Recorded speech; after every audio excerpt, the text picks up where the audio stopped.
demonstrate to the country that my first and foremost loyalty is to the people of Kenya, who hold the sovereign power under Article 1 of our Constitution. And that power allows them, therefore, to exercise their sovereign responsibility, including their right to vote.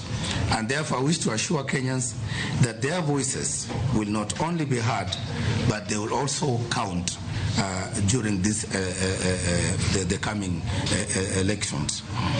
As we look ahead, I urge you to stand firm in your commitment to democratic values.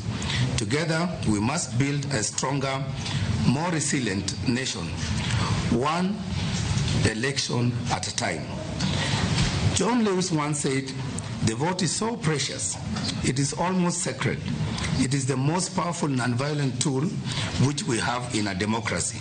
I therefore echo the truth in the words of John Lewis, and I urge all Kenyans to ensure that we use this opportunity that our electoral processes allows us to ensure that we build a peaceful, stable, and secure democracy.